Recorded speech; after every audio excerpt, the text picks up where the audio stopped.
Ito pala ang kahulugan sa halaman na bromeliad plant. Gusto mo bang malaman? Tapusin mo ang video na ito. Ang bromeliad plant ay isang uri ng halaman na karaniwang ginagamit bilang dekorasyon sa loob ng ating bahay o hardin. Ito ay may magagandang kulay, hugis at mga dahon nito. At minsan ay nagkakaroon ng mga bulaklak. Ang bromeliad plant ay kilala rin sa kanyang kakayahan mag-survive sa iba't ibang kondisyon ng kapaligiran. Alam niyo ba mga ka-jungle na ang bromeliad plant ay isang mga popular na halaman na ornamental dahil sa kanyang magagandang bulaklak at madaling alagaan. Ayon sa Pungsoy, itinuturing na ang bromeliad plant ay isang mga lucky plants na maaaring magdulot ng positibong enerhiya sa ating tahanan. Ito daw ay may kakayahan na mag-alis ng negatibong enerhiya at nagdudulot ng swerte sa buhay at mga taong nag-aalaga nito. Kaya't maraming naniniwala ng bromeliad plant ay nakakatulong sa pagharap sa mga pagsubok at maaari ring magdulot ng magandang oportunidad sa ating buhay. Sa karagdagan, ang bromeliad plant ay isang magandang halaman na popular sa landscaping dahil sa kanyang kakaibang anyo at kulay na nagbibigay ng buhay at kulay sa anumang garden. Narito ang ilang mga dahilan kung bakit ito ay maganda. Ang una ay meron itong natural na ganda mga ka-jungle. Ang bromeliad plant ay may iba't ibang uri ng kulay mula sa mga bright pinks, oranges at reds. Ang mga dahon nito ay maganda ring panoorin.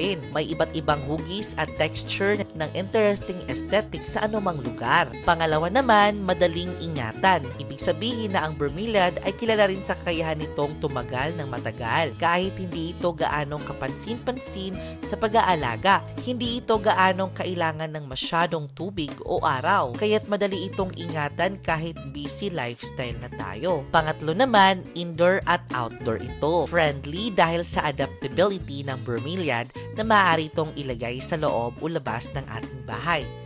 Depende sa preference ng may-ari, ang maayos gumaganap ang bromeliad sa loob ng bahay. Kung may maaliwalas na ilaw at maganda rin itong accent sa garden o landscaping. Pang-apat naman, pang-air purifying din. Isa rin sa mga benepisyo ng bromeliad ang kanyang kakayahan bilang air purifier. Dahil dito, nakakatulong ito sa paglinis sa hangin sa loob ng bahay o sa garden. Nagbibigay din ito ng malinis at sariwang hangin. Sa kabuuan, ang bromeliad plant ay isang magandang halaman hindi lamang po sa pisikal na anyo nito kundi pati na rin sa madaling alagaan at magandang benepisyo nito sa kalusugan at kalikasan. Meron nga bang benepisyo ang mga bromeliad plant sa atin? Oo, ang bromeliad plant ay hindi lamang maganda sa paningin. Ngunit meron din ilang benepisyo sa ating tahanan at narito ang ilang mga benepisyo nito. Una, ang paglilinis sa hangin. Ang bromeliad ay kilala rin sa filter ng hangin sa pamamagitan ng pag-absorb ng toxic at malakas na chemical mula sa hangin.